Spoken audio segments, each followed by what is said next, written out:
Hey guys, it's Darwin here with my weekly Q&A to answer more of your questions. If you want to ask a question for next week's Q&A, you can either leave it in the comment box below or send me a video question over to darwinonthetrail@yahoo.com, and then next week I'll answer as many as I possibly can. Alright, so let's go ahead and get into this week's first question. What kind of foods do you recommend for short and long hikes? So I recommend any food that is super high in calories. It's kind of a hard question. It all depends on what trip that you're doing, but a big rule of thumb for me is I always try to find as many calories per ounce that I can get. Typically, I look for foods that have at least 100 to 200 calories per ounce, because I know that when I'm out on the trail, whether it's a short hike or long hike, I need as many calories as I can possibly get because I'm constantly burning a lot of them. And obviously I want to carry the lightest calorie dense food that I possibly can, so I always use that rule of thumb, 100 to 200 calories per ounce. What happened to your ultralight on a budget series? So nothing happened to it. I just haven't made episode 3 yet. I've actually started picking up a handful of pieces of gear that I've been kind of messing with here and there and testing, and I'll be putting that video together probably within the month. Lately, I've really been focusing on my section hike of the Arizona Trail, which I'm actually on right now. Even though I'm here, I'm on the trail. Yeah, I'm on it right now. So keep an eye out for that within the next month because I will be doing an episode 3. If any of the rest of you out there don't know what we're talking about, I've started doing an ultralight gear on a budget video series. I'll put a link up here if you want to check out the first one, and then you should be able to find the second one as well. What do you think of personal location beacons for lone hikers? That's a good question, Sammy. I don't have anything against them. I have personally never used anything, and I'm assuming that you're talking about like the Spot or a Delorme or any of those other GPS beacons that people carry on them. I have personally never carried them. The only time I think I would ever carry one is if I was trying to set an FKT, or fastest known time, on a trail, so I could have that to track my progress. Aside from that, it sounds terrible. No one ever really wants to watch my progress on a trail, so I don't ever carry one. And then so far, I've never been in a wilderness situation or on a hike to where I really felt that I was really out in the middle of nowhere and I needed one just in case something happened to me. But as far as are they a good idea or not? Yeah, sure, absolutely. If you're willing to carry that weight and you have somebody back at home that's really worried about you and wants to follow your hike, I think they're awesome. Especially the Spots. They weigh like barely anything. They are sort of expensive, but they're nice to have just in case something happens. So my question is, I'm considering doing a CDT hike next year because, well, you know, this kind of stuff, getting a little addicted to it, and I'm a little bit concerned about navigation because the CDT isn't quite as well turfed out as the AT or the PCT. So I'm wondering if you have any navigation tips, like whether you use a GPS like a Garmin, whether you use a navigation or GPS app for your iPhone, etc. So thanks so much. Love your videos, and best of luck on your PCT next year. Thanks. Yeah, so that is a really good point. And whenever I was out on that section hike of the CDT this past April, sometimes it can be sort of hard to navigate that trail. Now, what I personally used was Guthook's app and Lay's app, which are two phenomenal apps. But if you're not into the whole app thing, I know there's a lot of people that still hike that trail with traditional maps. They'll carry certain sections of the map and the route with them just in case they get lost. And then when they get to the next section, they'll throw that out and then pick up another one that they've resupplied themselves. I know some other hikers that have been out there and actually carried a GPS. I hiked with a guy in April named Toasted Toad that had a Delorme, which is kind of like a GPS phone thing, and he used that a lot. But he also used that in conjunction with the Guthook app. The only time I've ever used a GPS on a trail is last year when I went out to bike pack the entire Arizona Trail. I had a GPS, but not really for navigation.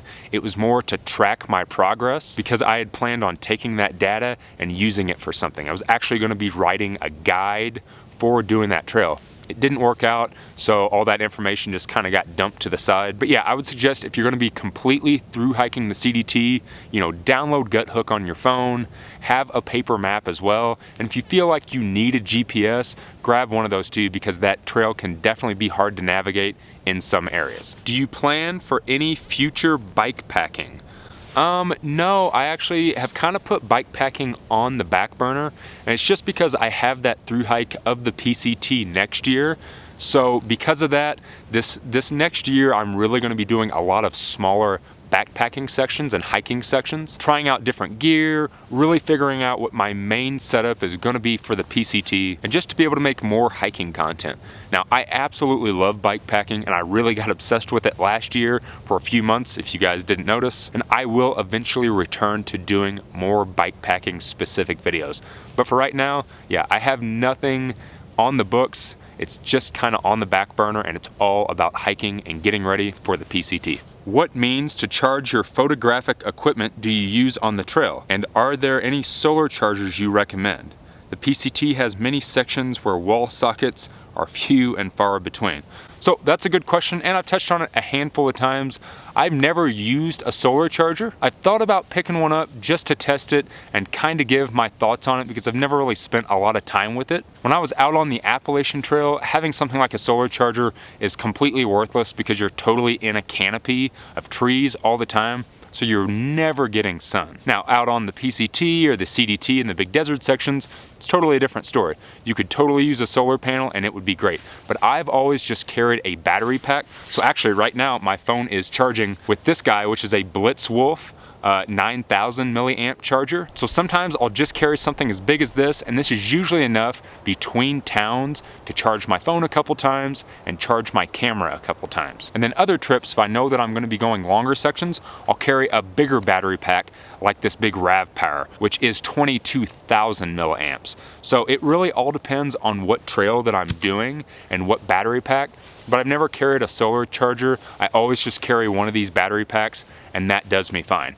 Every time that I come into a town to resupply, while I'm resupplying, I'll take that, I'll plug it into a wall and do all my errands, do everything that I need to do in town. And then usually by the time that I'm leaving town and getting back on the trail, my charger is all charged up and I'm ready to have power again on the trail. Darwin, when are y'all heading back over to the East Coast?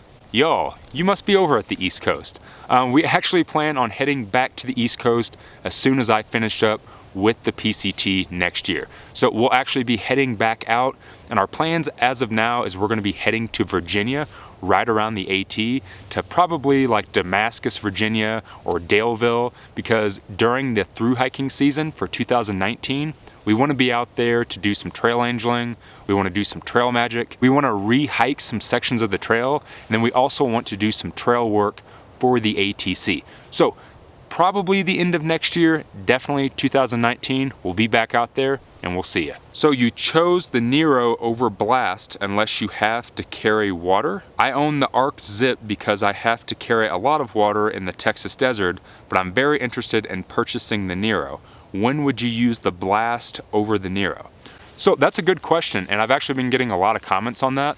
So the reason I picked up the Niro was to do a very small ultralight kit, and that's just for section hikes. I'm only using that for this section of the Arizona Trail, and then I might be doing a small section of the PCT kind of late fall into the winter because we're going to be out in Southern California. But aside from that, I'll use my Arc the entire time on the PCT in any extended through hikes. So I'm not done with the Arc or anything. I'm just using that for more longer hikes where the Niro is really put together, and that whole kit that I put together in that pack is for smaller, faster hikes. I'm a big fan of trying new things and always doing different types of hikes, trying new gear. I'm a huge gear geek, so pretty much if Z-Packs puts out a new piece of gear, I try like hell to get my hands on it because, like I said, I'm a huge gear geek and I love playing with that stuff in the field. You're sounding a little congested, which made me think, when doing a section or through hike, what do you do if you get sick? Take a zero, push through? Good question. I sound kind of congested, and probably in my last video especially, because we are in the mountains right now and it's actually pretty damn cold here. I think this morning it was like 43 degrees, so because we are at higher elevation, it is chillier, so it stuffs me up a little bit in the morning. Now, as far as if I get sick on a thru hike, I've actually, knock on wood, never been sick during a thru hike. I've never gotten the flu. I've never gotten any of that stuff while out on the trail. So I've never had to deal with it. That being said, if I did get sick out on the trail, yeah, I would take a 0 or maybe even a string of zeros, take my mileage back, take care of myself, take a little bit of medicine, get some rest, because I wouldn't want to get crazy sick while I was out on the trail and have that take me off the trail. All right, guys, so the last question of the week is not really a question, as more of a comment, but I figured I'd answer it. Simply an observation. Don't label me a hater as you have others. It appears that over the arc of your videos, you're transitioning from an efficient hiker to treating hiking as a triathlon or some other athletic pursuit. The emphasis seems to be on banging out the miles, not enjoying the miles you bang out. There is a difference, and one you should be clear on as you train another generation of hikers. Don't get me wrong, some of the advice and insights made my 10-day epic in the winds this summer far more enjoyable and epic. So greatly appreciated. But the shift to treating a day in the wilderness as just another ultra, there are others already there. All right, Bart, so number one, I don't think you're a hater at all. You actually bring up a great point, and one that I've wanted to touch on for a while now. My hiking style constantly changes, and the types of hikes that I do constantly change. I've never said there's one right way to hike or one right piece of gear to have. If you followed along with my channel for the past 2 years, you'll notice this trend of it constantly changing.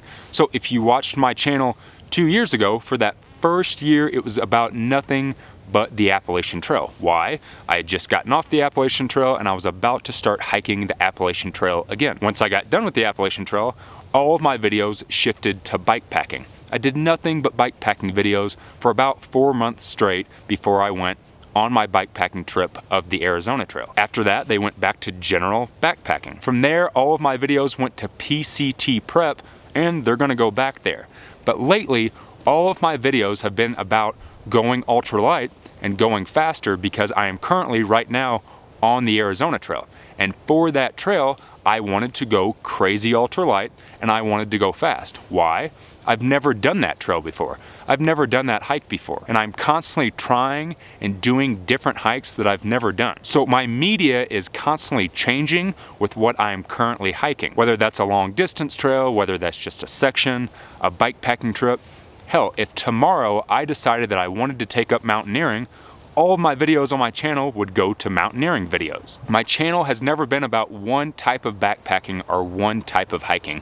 It has always evolved with what I am currently doing. And like I said, I never stay doing the same thing. So right now, my videos are basically based around the Arizona Trail because that's what I'm currently hiking. Now, as soon as I get back from the Arizona Trail, all my videos will go back to planning for a PCT Thru hike, which I won't be going so ultralight. So I don't think that you're a hater at all, but I do want to make that clear that I like doing different hikes and I like messing with different gear because that's just who I am and that's what I like doing. And regardless, I have always been a fast hiker.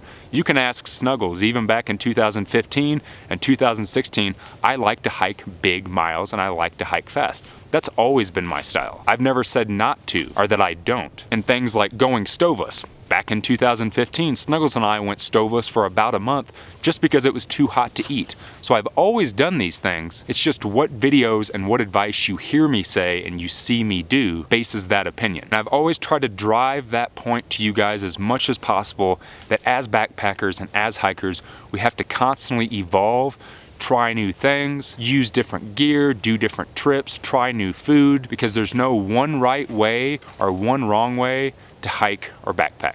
All right, guys, so if you want to ask a question for next week's Q&A, you can either leave it in the comment box below or send me a video question over to darwinonthetrail@yahoo.com, and then next week I'll answer as many as I possibly can. If you haven't got a chance yet, go over and check me out on Instagram. I've been posting a lot of new photos lately of some of the things that Snuggles and I have going on throughout the week, plus a ton of pictures from the Arizona trail because I'm trying to post at least one picture a day as long as I have signal. If you found any value in this video, go ahead and hit that like button. Subscribe to my channel if you haven't already. And as always, guys, thanks for watching.